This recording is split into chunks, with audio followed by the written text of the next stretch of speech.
Bonsoir tout le monde. Eh oui, on est jeudi, votre jeudi culturel. Un jeudi rempli de surprises parce que la thématique va nous intéresser tous, mais vraiment tous. On va rester autour des mamans, des enfants. Sincèrement, on va passer un après-midi à la découverte, comme j'aime à dire, des pépites de la Guadeloupe. Alors, comme chaque jeudi, on ne va pas déroger à cette règle que j'ai mise depuis des années à vous proposer des pépites aussi d'ailleurs, mais il y a quelqu'un qu'on aime beaucoup qui nous revient avec un nouveau single. Je ne vous en dis pas plus. Le coup de cœur.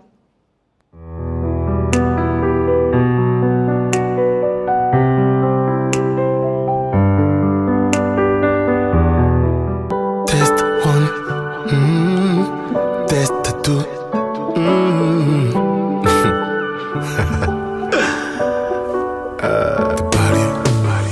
Je n'ai plus la gueule à faire semblant. Je ne veux plus plaire à tout le monde. Qu'ils disent, qu'ils pensent, qu'ils crèvent, je m'en tape, c'est ma vie. Si jusque-là je suis resté debout, mais vrai merci, celle-ci est pour vous. Mon baguette à poter, yeah. Ça m'a qu'à penser à ça, mon qui dit mon baguette à poter, yeah. I'm gonna be. On va continuer cette émission avec, bien entendu, les invités du jour.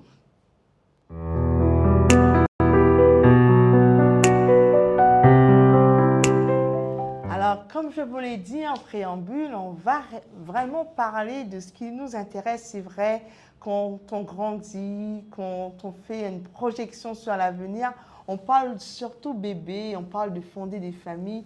Mais aujourd'hui, cette thématique restera autour de l'enfant et de la maman, et bien entendu aussi du papa. Mais avant, on va recevoir en premier plateau une invitée de marque, Isabelle Duplessis, fondatrice de la société Naissance. Bonsoir Isabelle. Bonsoir. Comment vas-tu? Eh bien, écoutez, ça va. Merci d'être sur mon plateau. Merci d'être venue nous présenter justement ce petit chef-d'œuvre qui va bientôt voir le jour. Alors, c'est vrai que dans la présentation, on ne l'a pas dit, tu es infirmière puéricultrice. Oui, c'est mon métier. Je suis infirmière puéricultrice, actuellement en disponibilité. Et maman, bien sûr. Oui. Alors, je suis maman de 2 petites filles, Orlane et Louane. Alors, si aujourd'hui Isabelle vient nous parler, c'est qu'Isabelle a eu une problématique qu'elle a transformée en ingéniosité. Et justement, cette aventure Naissance, elle a commencé comment? Alors, Naissance, c'est vraiment une histoire en fait. Parce que aujourd'hui, on est vraiment dans la concrétisation, mais il y a déjà plus de 10 ans, ma petite fille, mon aînée à l'époque, a développé donc une petite dermatose sur le bas du dos qui en quelques jours envahit l'ensemble de son corps. Donc il faut vous imaginer qu'elle était très petite, la peau n'était pas très jolie, c'était vraiment que son visage et ses bras qui étaient épargnés. Hein.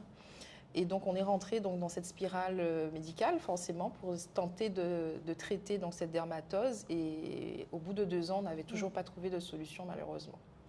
Alors, je veux dire, si on trace la chronologie, donc un enfant malade, des soins avec, comment dire, pendant 2 ans sans solution, et à un moment donné, il y a une lueur d'espoir qui est arrivée. Alors voilà, donc au bout de ces 2 ans, on était sur les 1e traitements parce que n'ayant pas vraiment de nom à porter sur cette pathologie, puisqu'on a vu, comme je le dis, pédiatre, allergologue, dermatologue, même spécialisé en pédiatrie. Et c'était difficile d'y mettre un nom. Donc, on tentait de le traiter comme un eczéma, ce qui n'était pas. Sauf que cet 1e traitement que j'ai appliqué ce soir-là a littéralement mis le feu sur mon enfant. La peau a très, très mal réagi. Et ça a été la goutte d'eau qui a fait déborder le vase. En tant que maman, je ne voyais pas l'issue en fait. Ouais. Donc j'ai douché ma fille, je l'ai apaisée, elle s'est couchée et j'ai passé donc toute la nuit à chercher sur Internet des peaux qui pouvaient ressembler à celles de ma fille. Et de fil en aiguille, je suis tombée sur des propositions beaucoup plus douces, beaucoup plus naturelles. Et c'est comme ça que je m'y suis intéressée et que j'ai fait donc la rencontre d'une naturopathe qui m'a proposé un protocole de soins très doux, très naturel. Et surtout, cette personne a eu cette sensibilité de me demander à ma grande surprise, qu'est-ce que votre maman et votre grand-mère utilisent traditionnellement chez vous. Voilà, donc je ne m'attendais pas à cette proposition. Et je lui ai dit, bon, ben voilà, de mes souvenirs, c'est ça. Bon, on utilise ça de temps en temps. Elle m'a dit, OK, très bien, on y va. Et on est parti donc dans ce protocole. Ce que tu as dit est très, très important. Donc, ça veut dire qu'elle t'a fait remonter justement dans tes souvenirs, dans ton enfance. Alors, on est curieux, qu'est-ce que tes parents utilisaient justement pour notre peau? Quel était le produit qu'on avait à la maison? Alors, le produit phare, c'était bien entendu l'huile de carapate. C'est vraiment le multifonction. Je pense que jusqu'à maintenant, tout le monde a une petite bouteille à la maison. Oui, c'est vrai. Parce que bon, quand bébé ou l'enfant se refroidit, on le chauffe avec ça. Ça adoucit la peau, ça a des vertus anti-inflammatoires, etc. Donc, c'est vraiment ça. On a l'huile de coco aussi, qu'on utilise pour la peau, pour les cheveux, etc. Donc, après, quand j'étais petite, j'ai des souvenirs de bain de feuillage, parce que j'ai été élevée avec ma grande-tante. Donc, j'ai eu ça, j'ai connu ça. Puis, je suis le petit canal, donc c'est vrai qu'on était très...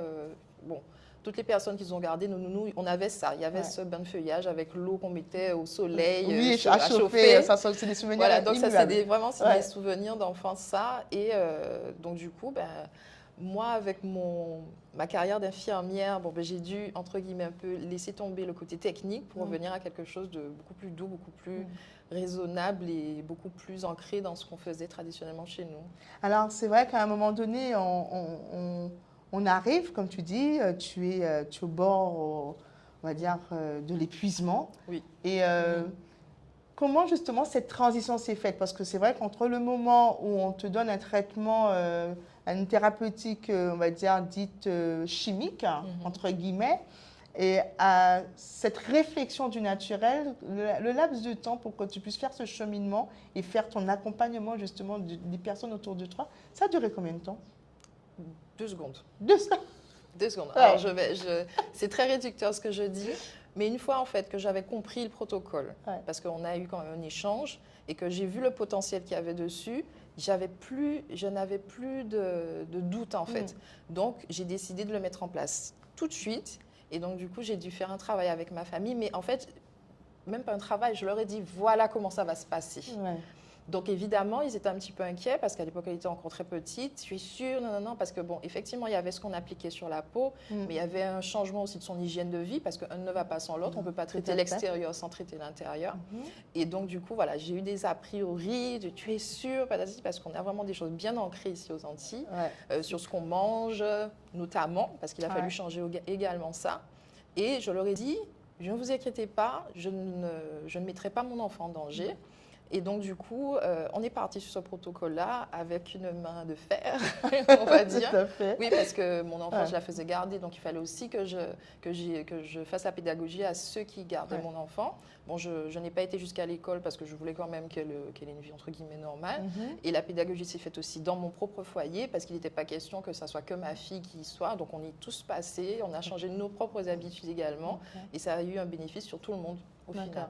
Donc, une répercussion sur toute la famille, c'est-à-dire qu'un accompagnement vraiment dans la pratique. Alors, justement, on est curieux parce que ce produit, on parle du produit, mais quel est ce produit qui a permis justement à ta fille d'avoir une seconde vie, une vie normale? Alors, en fait, une fois qu'on a mis en place tous les changements dont je vous ai parlé, on a eu des résultats très rapides. Donc, au bout de 3 semaines, la texture de la peau de ma fille a vraiment été complètement modifiée. Ça a été moi-même la première surprise de voir qu'on est revenu à une peau douce. Parce qu'il faut imaginer, quand vous avez un enfant petit, même bébé, voilà, c'est la peau toute douce, voilà, sans imperfection. Donc, ça a été dramatique pour nous pendant ces 2 ans. Parce que c'était une dermatose qui était quand même assez agressive. Et c'est tout le corps? Voilà, c'était à partir de là, tout le torse, les jambes, et vraiment, c'était vraiment ces 2 bras. Donc, quand elle était habillée, à la limite, ça ne se voyait pas trop, mais c'était quelque chose quand même qui l'embêtait au quotidien. Donc au bout de ces 3 semaines, voilà, la peau qui redevient vraiment lisse. Voilà. Et bon, il y avait quand même les taches, mais qui sont parties au fur et à mesure, c'est normal. Mais la texture lisse est vraiment revenue, c'était assez impressionnant. Et donc du coup, toutes les appréhensions ont été levées, puisque le résultat était là. Et la famille, justement, qui était très machin, a commencé à s'y intéresser. Et le changement s'est fait, on voulait savoir la nourriture, comment le sommeil, etc. Et moi-même aussi, j'ai fait vraiment un 180 degrés sur mes apprentissages, même en tant qu'infirmière. Et je me suis intéressée à une approche beaucoup plus holistique de la prise en charge et du soin. Donc, cette crème a un produit phare. Il y a je sais qu'on ne peut pas tout donner, mais l'essentiel qu'on a pu mettre, c'était l'huile Carapate ou l'huile de coco? Lequel des deux? Alors, il faut savoir que ce produit, enfin la gamme que je sors, donc s'adresse à un jeune public, donc de la naissance à 3 ans, dans laquelle effectivement il y a une crème lavande, donc c'est le produit phare, c'est celui qui va sortir en premier. Je ne dirais pas qu'il y a une matière première phare. Je dirais plus que c'est une inspiration du fameux bain traditionnel antillais. Et donc, avec Nike Gustave, donc, qui est la chimiste avec qui je collabore, qui a le laboratoire Ecani, donc on a fait une sélection de produits qui peuvent aller ensemble pour faire cette crème. Et donc, dans cette crème, vous allez retrouver des choses qui vont vous parler, comme l'huile de coco, bien sûr, l'huile de Carapate. Mais vous avez également du moringa, de la glycérine. On a également de l'aloe vera et de l'hibiscus, pour ses propriétés aussi bien pour le corps que pour les cheveux. Donc voilà, c'est ce qu'on a mis à l'intérieur pour pouvoir proposer à quelque chose. Donc quand vous appliquez cette crème sur votre bébé, vous y êtes presque au bain feuillage, tout en ayant le côté pratique. Voilà. Alors, c'est vrai qu'on a beaucoup parlé du produit, donc on va aussi parler de ta petite, parce qu'elle aussi, elle est centrale. Alors, durant cette période, quel a été son ressenti? Comment ça s'est passé tout autour d'elle et avec elle en plus? Alors, durant ces 2 ans, alors, les 2 ans n'ont pas été simples. Alors, au début, très petite, elle n'évoquait pas de difficultés particulières, on l'accompagnait. Et en grandissant, par contre, les questions sont arrivées. Pourquoi ça m'arrive à moi, maman, etc. Donc, moi, vous imaginez bien qu'en tant que maman, c'était un peu compliqué. Et oui, c'est sur la fin. Au bout des 2 ans, je sentais que ça commençait à la peiner énormément. Et c'est là que le déclic s'est fait, on va dire. Grâce à elle et pour elle. Alors, en fait, le déclic, par rapport au projet, ça s'est fait en 2 temps. Donc, c'est sûr que la problématique est arrivée avec ma fille. Mais ensuite, je suis venue à me dire, mais en fait, je m'occupe également d'enfants en tant qu'infirmière puéricultrice, puisque à l'époque, je suis infirmière puéricultrice en réanimation néonatale, au CHU de Pointe-à-Pitre, et donc je m'occupe d'enfants très petits et très fragiles. Et des choses dont je ne portais pas attention, du coup, c'est devenu vraiment... j'ai porté un œil très critique, du coup, sur ce que les parents apportaient. Et du coup, j'ai fait donc beaucoup de pédagogie. J'ai ramené mon expérience à l'hôpital, en fait. Donc, tes collègues aussi ont été formés? Alors, en fait, ça s'est fait vraiment petit à petit. Entre ce que ma fille a vécu et le moment où je suis sortie du CHU, c'est passé 8 ans. Voilà, c'est 8 ans de questions, 8 ans de travail avec les parents. Et en fait, c'est vrai que ça s'est fait vraiment entre les parents et moi. Et pendant que je faisais le soin, ils apportent les produits. Je dis, attendez, on va lire un petit peu la compo. Et effectivement, les parents étaient un peu comme moi, 2 ans auparavant, où on ne faisait pas forcément attention. Ils disaient, ah oui, effectivement, je n'avais pas vu ça, pas vu ça. Et donc, du coup, on sélectionnait, on essayait de prendre à l'époque le moins pire, puisqu'il n'y avait pas de proposition à cette époque-là de gamme comme celle que je propose. Donc, on gardait le plus souvent, c'était le liniment, parce que en règle générale, c'est de l'eau de chaux et d'une huile végétale. Donc, c'était lui le plus simple, c'était celui-là qui était gardé. Et bien entendu, un petit gel lavant pour faire le bain du bébé. Donc, c'était ça qui était gardé en priorité. Mais quand on regarde bien les gammes qui sont proposées aujourd'hui, il y a pléthore de produits. Et c'est ce qui est peut-être qui nous alerte, c'est qu'on a énormément de produits pour bébés. Donc, c'est vrai, comme tu dis, les parents n'ont pas tendance à lire. Mais si on regarde bien, la peau, surtout la peau d'un enfant noir, il faut le dire, tous les produits ne vont pas avec. Alors oui, effectivement, tous les produits ne vont pas avec. Mais il faut savoir également que plus un bébé est petit, plus il est fragile, plus la barrière protectrice qu'est la peau, elle n'est pas encore tout à fait mature. Et dans le cadre de mon service, j'étais avec des enfants prématurés, c'est une véritable passoire, tout passe. Donc, il était important de faire une sélection des produits. De toutes les façons, tous les services de néonatologie sont assez normés, surtout quand on est au niveau des prématurés. On ne peut pas tout apporter, on ne peut pas tout appliquer sur l'enfant.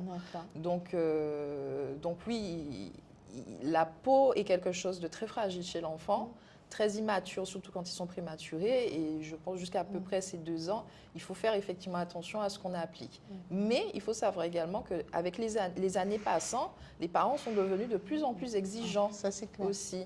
Ils font de plus en plus attention. Et c'est vrai qu'ici aux Antilles, on commence à avoir un petit retour à la consommation locale. Donc, on revient à quelque chose de plus fondamental. Et donc, du coup, on a une bonne combinaison entre un parent qui va être un petit peu plus exigeant, plus regardant, et en même temps tourner un petit peu plus vers quelque chose qu'il connaît. Alors, est-ce que c'est vrai qu'il y a quand même de la recherche, il y a quelqu'un qui t'accompagne, il y a une chimiste qui t'accompagne. Alors, on va revenir à ton pédiatre parce que après tout, il t'a accompagné pendant 2 ans, même si c'était un échec.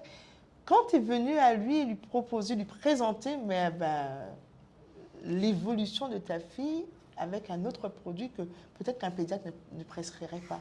Alors en fait, il faut savoir qu'il y a 8 ans, donc il y a 10 ans, ce n'était pas un produit, c'était la matière première brute.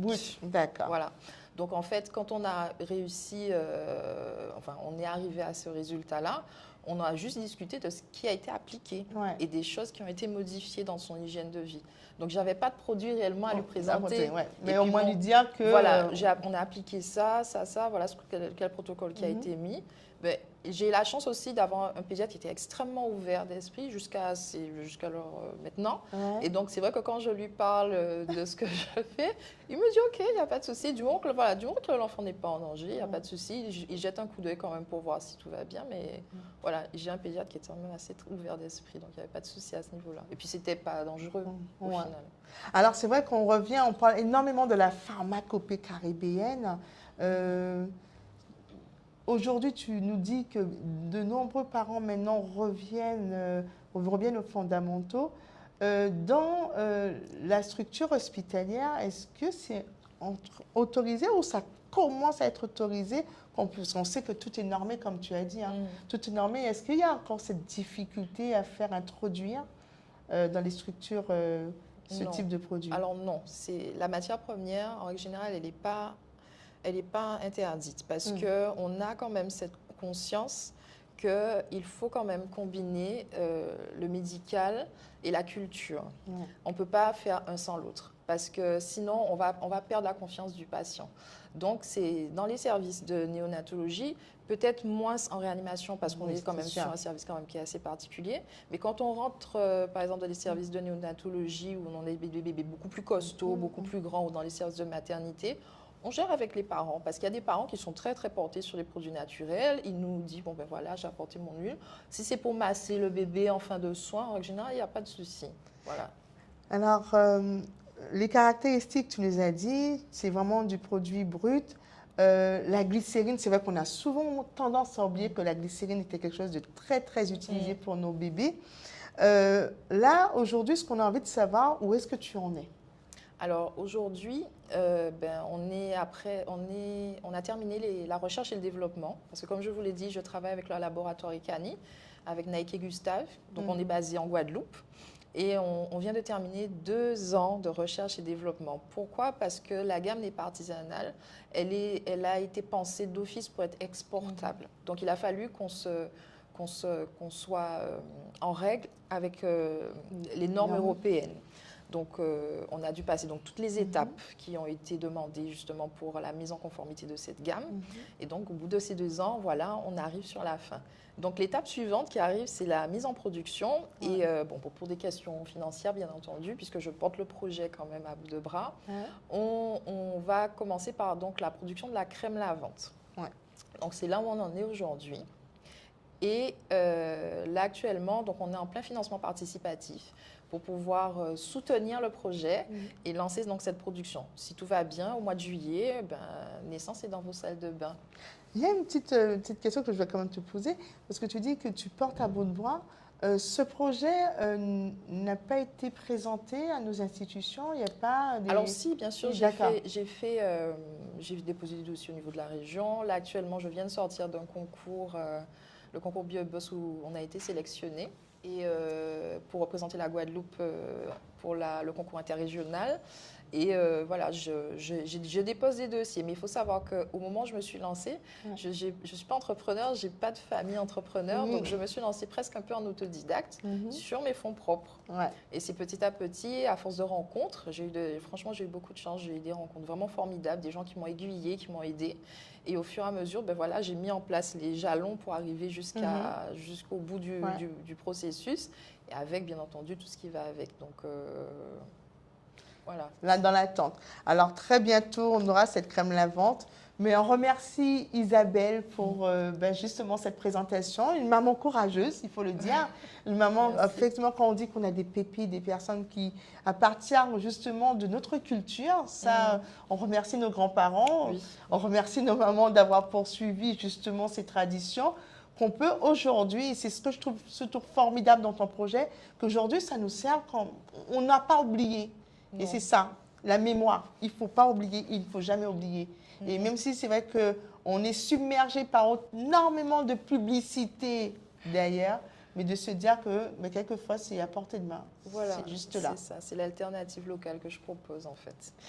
Félicitations, on te souhaite beaucoup de succès. Merci. Et puis, on te dit à bientôt. On ne quitte pas Isabelle parce qu'on va vous faire sa présentation pour justement que vous y adhérez, parce qu'on peut dire que nos enfants ont besoin de mamans courageuses comme Isabelle. Nos mamans ont besoin de femmes entreprenantes. Et c'est une femme justement inspirante et entreprenante que je vous propose aujourd'hui d'écouter à travers sa vidéo. Bonjour, je suis Isabelle, fondatrice de la marque Naissance. Une gamme de soins d'hygiène pour le bébé et le jeune enfant inspirée de la pharmacopée afro-caribéenne. Alors, l'histoire de Naissance a commencé il y a un peu plus de 10 ans, lorsque, à l'âge de 2 ans, ma petite fille a développé une dermatose sur l'ensemble de son corps. Alors, j'ai été aidée par de nombreux spécialistes pendant près de 2 ans, et malgré tous les soins que nous lui avons portés, nous n'avons pas pu trouver de solution. C'est par l'utilisation de produits naturels bien de chez nous que nous avons réussi à redonner à la peau de ma fille une texture tout à fait normale. Aujourd'hui, Orlane a 13 ans et elle se porte très bien. Alors, je suis maman, mais je suis aussi infirmière puéricultrice et j'ai travaillé pendant près de 14 ans dans les services de néonatologie où j'ai pris en charge des enfants très fragiles et très petits. Alors, c'est aidé de mon expérience personnelle que j'ai commencé à avoir un regard beaucoup plus critique sur les produits que les parents apportaient.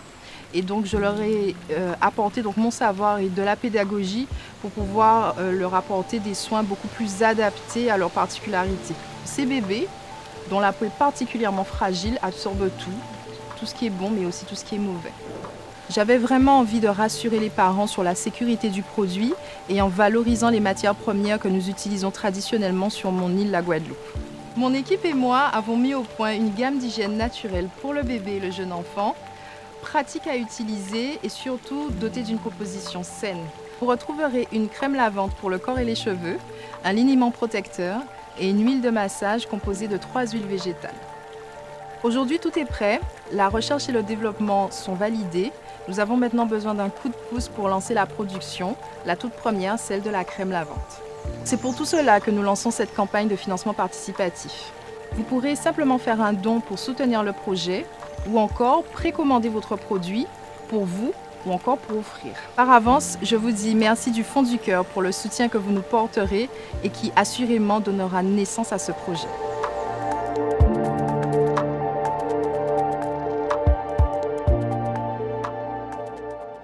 Alors, j'espère que vous avez su apprécier Isabelle, mais comme je vous avais promis, vous savez, on avait dit qu'on était aujourd'hui autour de l'enfant. la maman, bien sûr. Aujourd'hui, je reçois deux magnifiques dames, des charmantes dames qui ont un projet, mais que je trouve extraordinaire. Vous voyez, hein, quand je dis qu'on a des pépites en Guadeloupe, on est dans l'innovation, vous voyez, même autour de notre activité de maman, on arrive encore à trouver du temps pour les mamans des autres. Alors, on va saluer, bien entendu, nos deux dames qui sont présentes sur ce plateau. On va dire bonsoir à Nick. Bonsoir, Nick. Bonsoir, Naya. Et bonsoir à Lisa. Bonsoir, bonsoir à tous. Alors, ces deux dames qui sont sur le plateau, elles font partie d'une association qu'on appelle Autour de Maman. C'est une association, elle va nous expliquer les objectifs et les missions, mais vous avez bien compris de par le nom que ça tourne autour de l'éducation, de la parentalité. Nick, qui est psychologue clinicienne, va nous en dire vraiment dans son vécu ce qu'on ressent en étant parent, les difficultés qu'on rencontre. Et Lisa, bien entendu, va nous conter le but de son association, comment lui est venue l'idée justement de pouvoir créer une association qui viendrait en aide aux mamans. Et vous savez, hein, nous sommes au 22e siècle, mais c'est là qu'a évolué au papa aussi, nos papas oubliés les autres papas. Donc justement, on va commencer par Lisa. Alors Lisa, ton association a vu le jour quand? Alors, c'est une association qui est toute jeune, hein, puisqu'elle a 1 an et demi. Voilà. Donc, on a commencé en 2020, en pleine pandémie. Ouais, mais comment la pandémie fait jaillir des innovations, des idées. Finalement, nous pas être si confinés que ça. L'esprit, en tout cas, l'esprit, on n'est pas été confiné. Alors, comment t'es venue justement l'idée de créer cette association autour de maman? Alors, en fait, c'est déjà par rapport à mon vécu, par rapport à... je suis entourée, en fait, de parents solo, de parents célibataires, et que j'accompagnais souvent pour les soutenir par rapport à leurs difficultés. Et il y en a une qui m'a dit un jour, mais il n'y a pas d'espace où on peut vraiment être soutenu, etc. Et quand elle m'a dit ça, c'est pas tout dans l'oreille d'une sourde. Je me suis dit, j'ai réfléchi quand même pendant quelques mois. J'en ai parlé à 2 amis et nous-mêmes étant issus de familles monoparentales, on sait ce que vit une maman solo ou même un papa solo. Hein.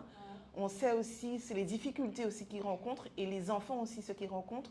C'est quand même très spécifique les difficultés rencontrées. Donc, on s'est dit, allez, on se lance. Et surtout qu'en Guadeloupe, alors il y a des associations pour accompagner les familles, mais les familles monoparentales, très peu. Beaucoup moins. Voilà.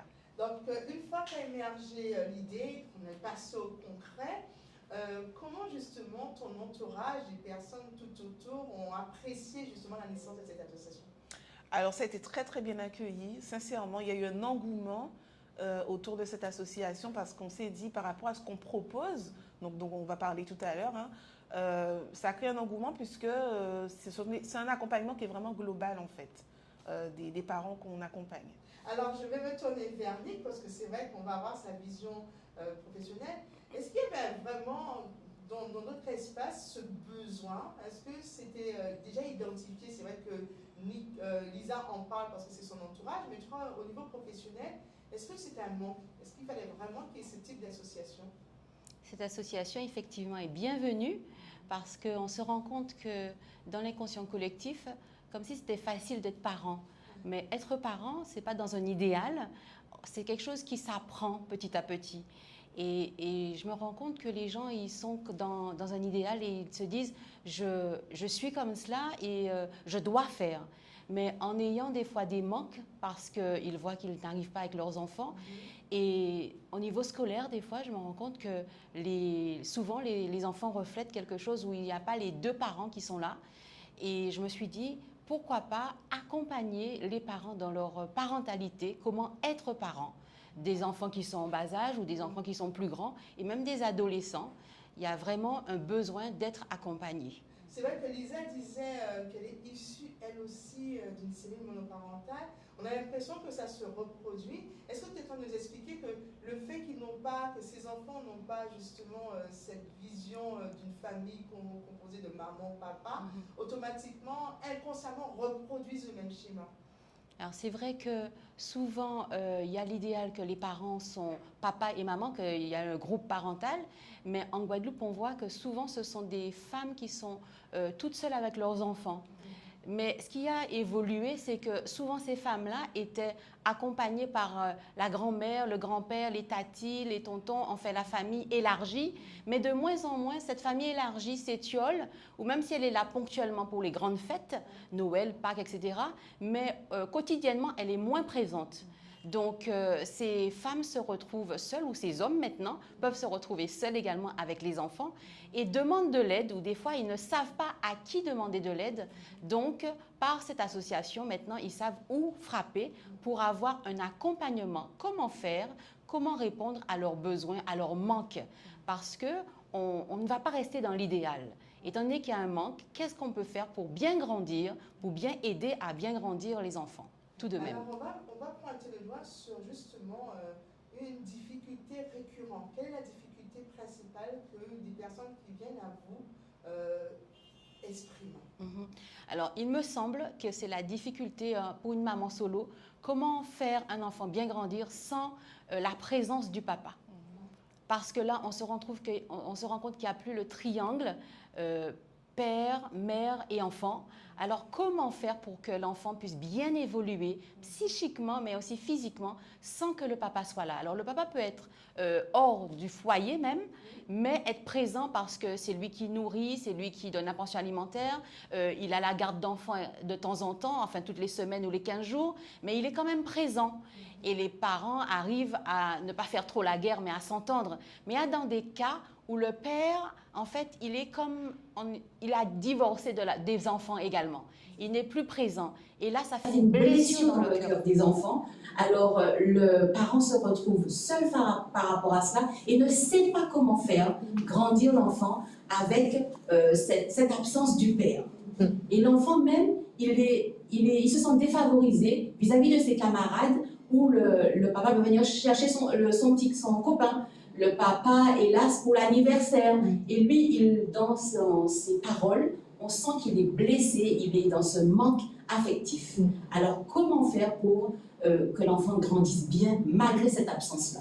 Alors, c'est cette réponse-là qu'on veut leur donner au papa, aux mamans. Alors Lisa, c'est vrai, pour pouvoir mettre en place ton association, automatiquement, tu vas vers l'autre, tu es à l'écoute, tu entends des histoires, mais on aime à se dire que, on nous a toujours dit que on est des femmes fortes, surtout sur notre territoire. On entend toujours dire que faut porter, mettons debout, porter au mi-temps, mettons en avant. Est-ce que ces femmes que tu rencontres aujourd'hui ont eu... t'exprimes justement ce poids pesant de toujours pouvoir être des femmes debout? C'est ça, mais tout à fait. C'est-à-dire qu'elles doivent d'autant plus être potomitantes qu'elles sont seules avec leurs enfants. Donc vraiment, il y a un poids, il y a une double charge mentale, si on peut dire ainsi, puisque tout ce qu'on aurait pu penser à deux, construire à deux, mais en fait se repose un petit peu, même quand le papa est présent, pas forcément au quotidien, mais à la garde des enfants, un week-end sur deux, etc. Mais cette charge mentale, en fait, souvent leur revient. Et souvent, ce qu'elles demandent, c'est un espace de parole, un espace où elles peuvent être écoutées pour échanger et se rendre compte, mais finalement, qu'elles ne sont pas les seules à vivre ce genre de difficultés et à pouvoir aussi se donner des solutions, en fait, se dire, ben moi, j'ai des solutions, j'ai mis ça en place, ça fonctionne assez bien, etc. Et c'est vrai que c'est cette lassitude dont tu fais part, Naïla, que en fait, la situation fait de monoparentalité fait que je suis obligée de gérer. Ouais. Et c'est lourd et j'ai besoin aussi de souffler, j'ai besoin aussi de dire que ça ne va pas à des moments. Et sauf que je n'ai pas forcément de vis-à-vis en face pour pouvoir l'exprimer, le dire.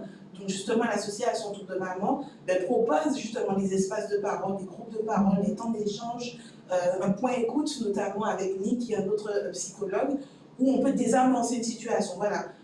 On a eu une maman, par exemple, son fils avait fugué. Elle s'est retrouvée, forcément, vous imaginez bien. Hein, ouais, ça, c'est clair, c'est la détresse, pour savoir comment il est rentré, ok, mais comment je vais gérer l'après.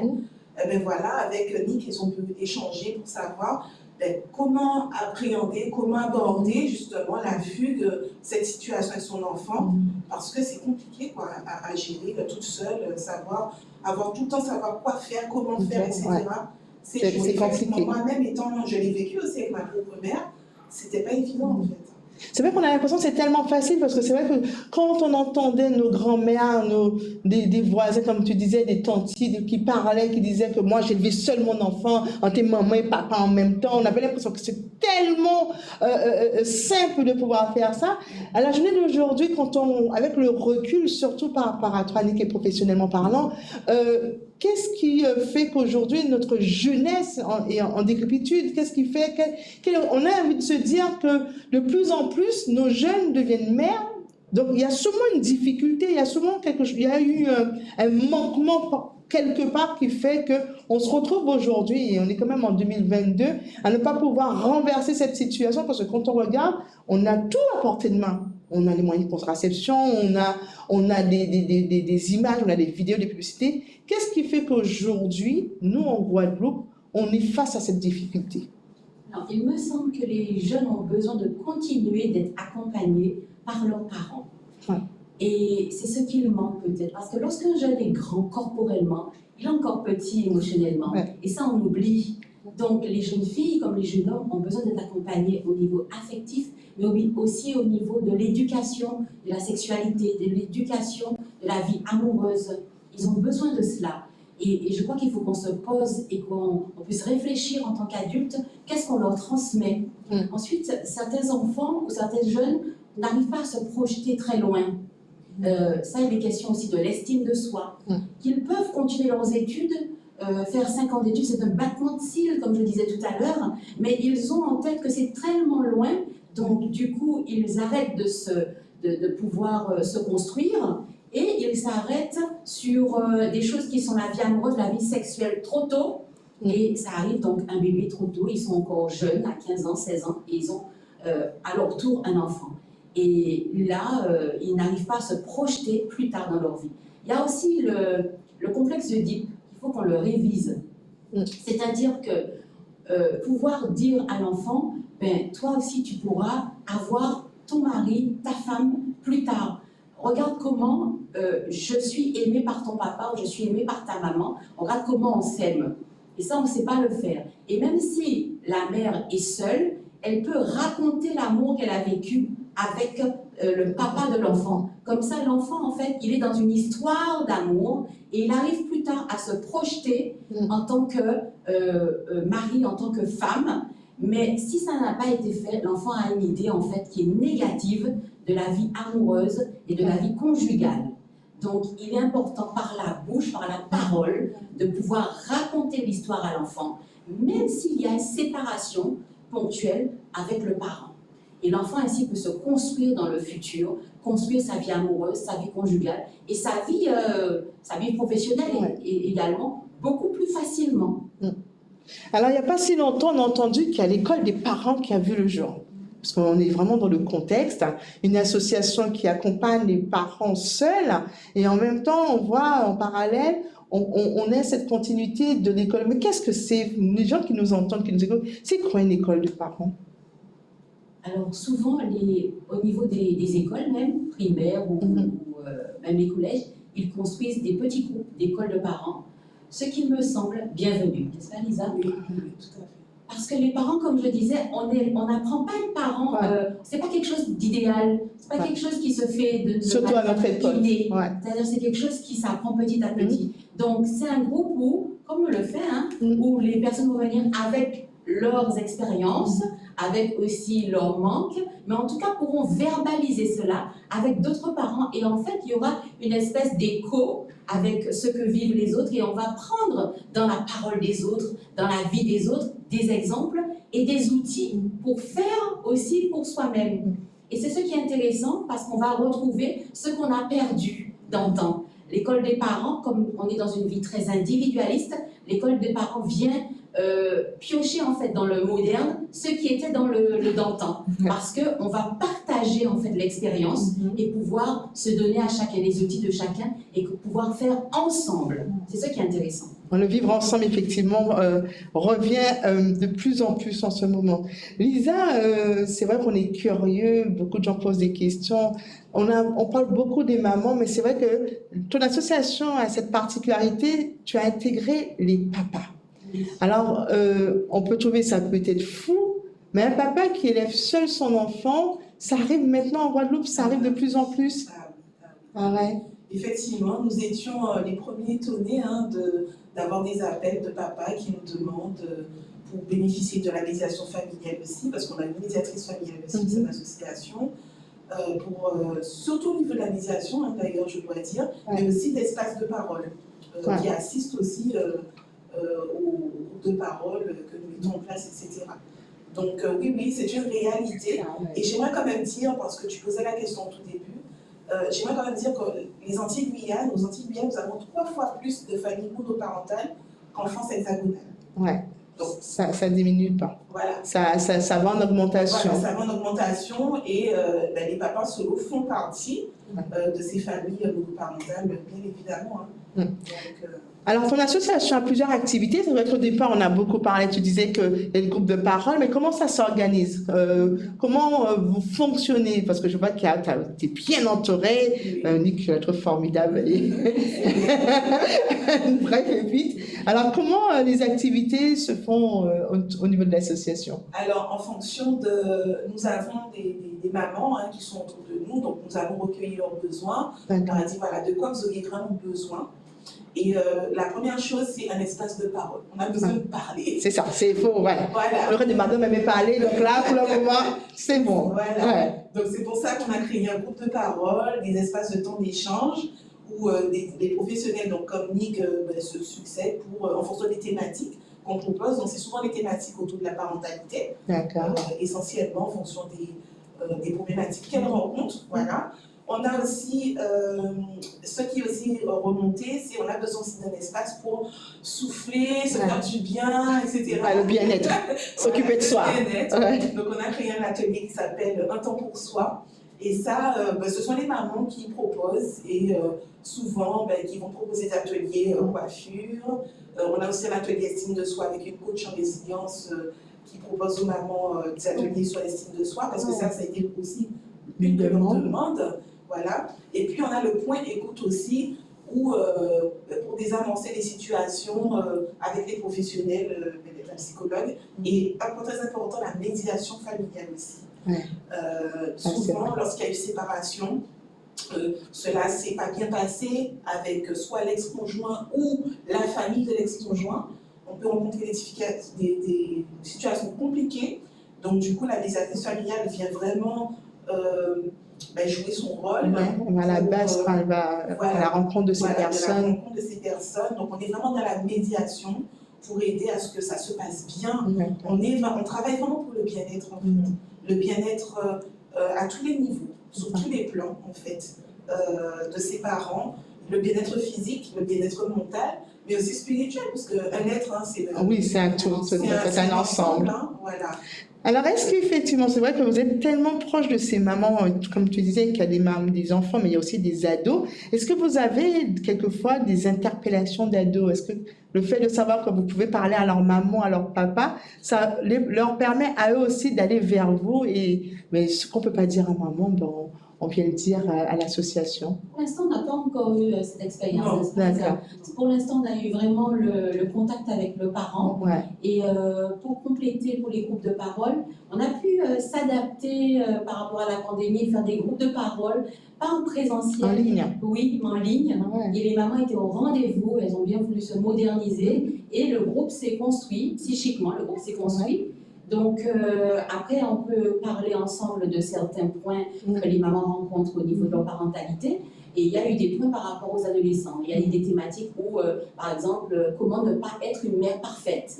Donc, quitter l'idéal. Il y a eu la thématique de qu'est-ce que l'éducation positive. Donc, quitter que le ne pas faire, interdire ou crier, s'énerver, comment faire. Et la thématique de comment gérer les émotions par rapport à la parentalité. Les thématiques comme le complexe d'Oedipe, comment mieux le comprendre et mettre dans la pratique pour que l'enfant puisse sublimer son complexe d'Oedipe. Donc, des thématiques comme ça pour que ce soit pratique. Donc, des éléments de la vie pratique.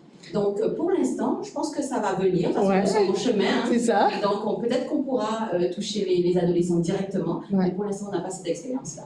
Alors, c'est vrai que votre association, comme vous dites, est tout jeune, mais est-ce que de retour d'expérience, la société vous aide? Est-ce que le regard de cette société contribue pas, si je veux dire, on ne veut pas jeter la pierre hein, à ce malaise. Parce que c'est vrai qu'on a beau dire, on a notre éducation, on a notre chemin, mais quand on met en place un système aussi, on ne va pas dire parfait, mais vraiment à l'écoute de l'autre, est-ce que vous n'avez pas des barrages? Est-ce que vous n'avez pas, je vais dire, mais qu'est-ce qui fait qu'aujourd'hui on ne peut pas avancer? Est-ce que cette société telle qu'on la construit aujourd'hui permet justement qu'il y ait plus d'avancées? On réfléchit, parce que tu vois, dans ta question, il y a déjà la réponse. Ouais. C'est évident que la société a oublié l'humain. Et malheureusement, jusque-là, aux Antilles françaises, on était beaucoup plus dans l'humain, mais on quitte cet humain-là. Et je pense que maintenant, le mal-être qui est là chez les enfants, les adolescents, les adultes, eh bien, on est amené à réfléchir pour revenir vers l'humain et le partage.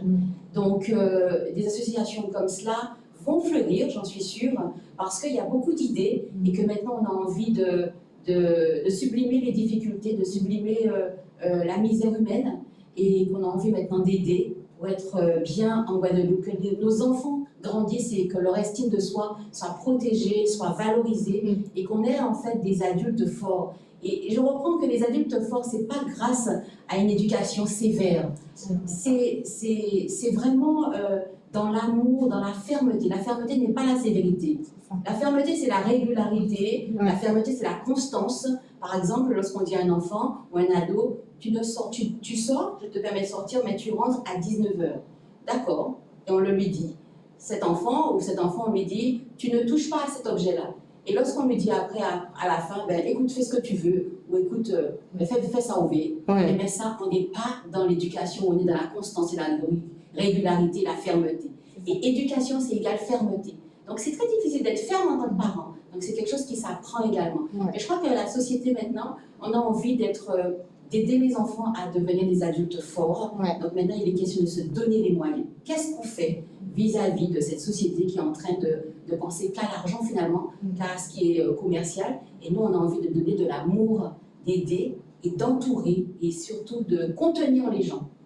Alors, j'écoute avec attention ce que dit Nick, mais c'est vrai que quand je regarde l'association Sa Naissance, les missions, on peut se dire que finalement, retourner aux fondamentaux, c'est la solution. C'est-à-dire que si les gens regardent nous, l'éducation là que grand-maman, grand-papa, t'es capable, famille, on n'a pas été si mauvais que ça. Du tout.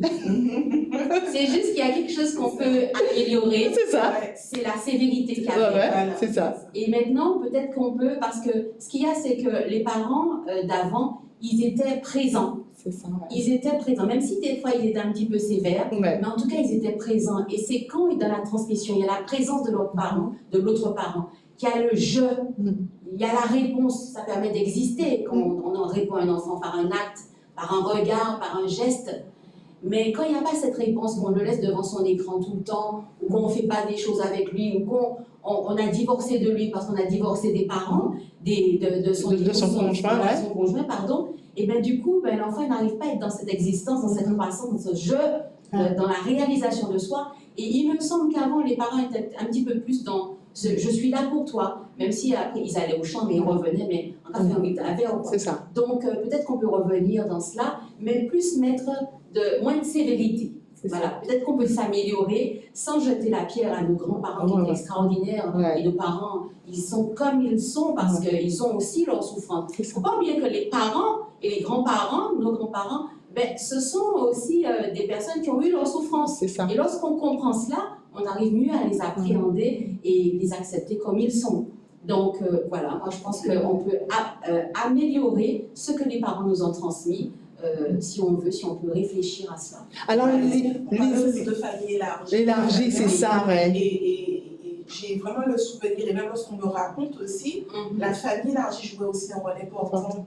Et souvent, mais là, je parle vraiment que ce soit les familles papa-maman ou les familles monoparentales, nucléaires, en fait, la famille était présente autour. Et là, ce qu'on retrouve, quelles que soient les familles aujourd'hui, c'est qu'elles se retrouvent seules. Les parents se retrouvent beaucoup seuls face à leurs difficultés, y compris dans le cadre de la parentalité, de l'éducation, etc. Donc, et ça, je pense que ça joue beaucoup dans l'isolement, notamment parce que souvent les mamans qui nous appellent, qui nous contactent, se sentent seules par rapport à leurs difficultés. C'est quand même terrible. Ouais, c'est vrai. Ce qui est terrible également, c'est que le parent maintenant, il est dans cet idéal que je suis parfait. Et avant, c'était pas cela. C'est que, en passant, elle savait, allez voir ta tia, va voir ta tati, va voir ton père, va voir. Et du coup, chacun avait un rôle. Il y avait quelque chose de complémentaire. C'est ça. Mais maintenant, on est dans une espèce d'idéal où il faut on sache tout faire. Il y a le sachant. Il faut que je sache. Il faut que je sache au niveau intellectuel, au niveau physique, au niveau culinaire. Alors c'est vrai. Alors c'est pas possible. C'est pas possible. Alors effectivement, c'est pas possible. Les gens sont dans une frustration et un désert après émotionnel parce qu'ils se retrouvent ils ne peuvent pas faire pour leurs enfants. Voilà. Donc nous, on a envie de leur dire, mais non, vous êtes appelé un professionnel, appelez quelqu'un à l'aide. Voilà, oser. Et des relais, en fait. Des relais. Avoir des relais, c'est très important pour son propre équilibre. Je me rappelle juste d'une maman qui me disait, le papa ne s'occupe pas du tout de son fils. Elle me disait, mais je regarde autour de moi, il n'y a pas... Avant, le grand-père, le tonton pouvait jouer ce rôle, même si le papa n'était pas présent. C'est ça, il y avait un relais masculin. Quelqu'un qui pouvait s'identifier. C'est ça. Et là, elle regardait autour d'elle et elle se disait, mais il n'y a personne. C'est terrible quand même. Donc, on est vraiment là pour dire, vous n'êtes pas seul, on peut être ces relais, et autour de vous, vous pouvez avoir aussi des relais, parce que parfois, ils n'y pensent même pas. C'est là, c'est en face d'eux, mais Ils vont vers eux-mêmes, comme disait Nick, qui ne pensent même pas que, mais si je peux me tourner enfin vers la famille, vers les amis, des personnes de confiance, justement, autour de moi. Alors, c'est la question que je vais poser à toi, justement, Lisa, parce que toi qui es maman, qui a vécu cette situation, depuis cette association, quel est ton regard? Est-ce que ça t'a permis justement d'avoir une autre vision de la vie, ou bien ça, parce que tu es aussi dans l'accompagnement de ces mamans, quel effet que ça a eu sur toi? Waouh! En fait, je suis moi-même devenue maman depuis quelques mois, pour la première fois. Et c'est vrai que je comprends mieux, en fait, encore mieux. C'est-à-dire que là, je l'avais vécu en tant que fille effectivement. En tant que fille de... Mais là, je suis maman moi-même. Et je me dis, Seigneur, si je devais effectivement demain devenir maman solo, waouh! C'est vraiment waouh! Donc je me dis, mais en fait, c'est vraiment des potomitons. Tu leur tiens leur solo, qu'elle soit maman, que ce soit les papas solo. C'est incroyable parce que c'est une charge mentale tellement importante pour moi. Tu te dis que je me dis, et pourtant on est à deux en fait. C'est ça. Donc non, je les respecte encore plus et j'ai envie de faire encore plus pour ces parents.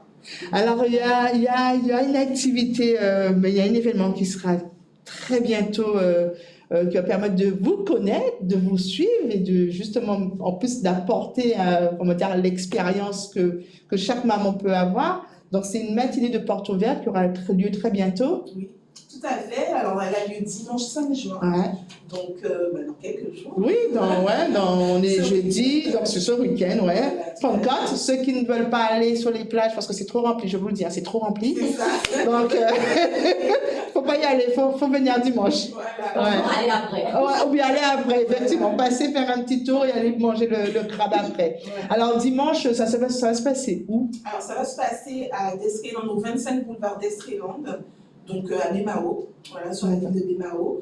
Donc là, en fait, c'est vraiment un grand événement. On a voulu honorer nos mamans, comme l'année dernière. Mais en plus de cela, on a voulu vraiment les honorer par des cadeaux qu'on va offrir, mais aussi vous pouvez rencontrer des professionnels comme Nick qui sera présente, il y aura notre médiatrice familiale, il y aura le coach, enfin la team sera présente avec des stands, des parents, des mamans. Voilà, tout à fait. Il y aura aussi des jeux pour les enfants, on va leur faire découvrir, on parlait d'avant, il y aura des jeux d'antan justement, pour faire découvrir cela, et puis il y aura aussi des petits ateliers bien-être pour les mamans, ateliers coiffure, espace de passage, soins du corps. On pourra aussi s'acheter des petites mignardises, on pourra aussi s'acheter. Alors, ça c'est aussi intéressant, je pense que ça peut intéresser beaucoup de personnes. On aura aussi avec nous Eddie Babel. Il est incontournable. Pour ceux qui sont très fidèles à mon émission, vous savez, Monsieur Fouillapin, Non, c'est vous, il y avait été. Ah là là. Tout à fait, un petit atelier autour des farines locales. Ouais. Donc, vraiment, il y a plein de bonnes choses pour vous. Donc, venez nous voir. Nous sommes là à votre disposition, à votre écoute. De 9h30 à 13h. De 9h30 à 13h. Juste quelques heures. Voilà. Vous bloquez ça dans l'agenda. C'est ça. Dimanche 5 juin, et elle a dit d'Estreland. Je crois que les gens aiment bien entendre du temps, à part au centre commercial là. On a dit boulevard de d'Estreland. C'est ça. Donc on dit bien, parce que ça veut dire, mais pourquoi ils ne sont pas là? Ceux qui se sont arrêtés avant. Oui. Non, faut dépasser, il faut vraiment aller au-delà du centre et continuer, comme si vous allez dans le beau de Bémarou. Exactement. La Bémarou, c'est elle qui parle, excusez-moi. Donc, C'est bien de dire. donc oui, c'est bien, parce que des fois, les gens entendent d'Estreland, ils ont l'impression que c'est non, c'est pas au centre commercial, c'est un dimanche. Et en plus, donc c'est autour de maman, c'est sa matinée, porte ouverte. Vous voyez, le flyer est affiché depuis un moment pour vous dire. Alors, est-ce que lors de cette porte ouverte, on peut porter notre adhésion, notre soutien? Il y a du bénévolat, est-ce qu'il y aura... Tout à fait, tout à fait. On a besoin de soutien parce que, alors justement par rapport à la crise, on a des mamans qui nous ont sollicitées pour avoir des aides financières, pour avoir des aides, pour avoir des boîtes de lait pour nous donner un bébé. Donc on a besoin effectivement de dons, notamment. Donc si vous souhaitez faire des dons à l'association, vous pouvez venir, vous pouvez adhérer aussi, devenir adhérent à l'association. Tout ça sera possible sur place. Ah, c'est trop génial. Est-ce qu'il y a un numéro de téléphone, justement, on peut vous joindre? Oui, oui. Alors, c'est le 06 90 157 657. On répète?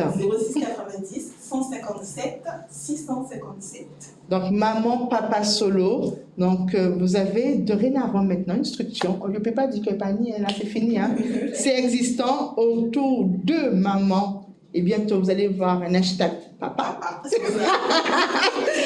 Ton bien-être n'attend pas. C'est super slogan, j'adore le baseline. Ton bien-être n'attend pas. C'est vraiment le moment. Donc, vous voyez, merci Annick, merci à Lisa pour ce petit moment passé. Sincèrement, continuez, franchement, continuez. Alors, j'espère que vous avez su apprécier mes deux invités sur ce plateau. Donc, Isabelle, Lisa et Nick nous ont vraiment fait une très belle balade autour de l'enfant et des parents. Mais avant la fin de cette émission, l'agenda du jour.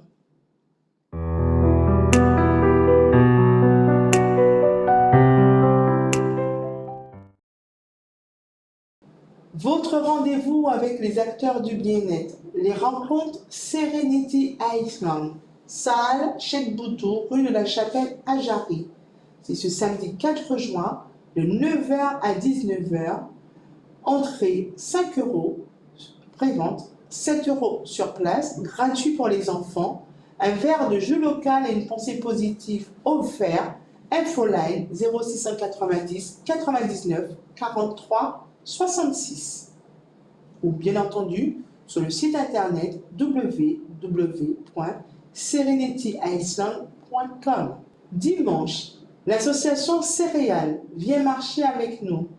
Vous propose les gorges du Kerry à Petit-Bourg. Durée 3 heures, niveau 2. Rendez-vous 6 heures. Entrée de Colin à Petit-Bourg. Renseignements au 0690 23 44 32, 0690 20 92 44, 0690 44 02 46. Important, bien manger la veille au soir, se nourrir le matin, porter des chaussures adaptées, se munir de boissons et d'un chapeau. Pensez à prendre vos gobelets non jetables. Alors, j'espère que vous avez passé un agréable moment en compagnie de mes invités, bien entendu. Vous avez vu tout ce qui peut se faire en Guadeloupe autour des enfants, des parents. Vraiment, vraiment, soutenez ces personnes, notamment Isabelle qui sortira très bientôt son produit, sa crème lavande pour bébé, et nos 2 autres invités qui vous attendent dimanche. N'oubliez pas, dimanche 5 juin, sauf que c'est Pentecôte, mais quand il y a des actions qui sont menées autour de la famille, autour des parents, autour des enfants pour que notre société ait un regard nouveau, sincèrement, il n'y a pas à hésiter, il faut aller à leur rencontre. Alors, je vous dis à bientôt parce que l'émission arrive à sa fin, est finie.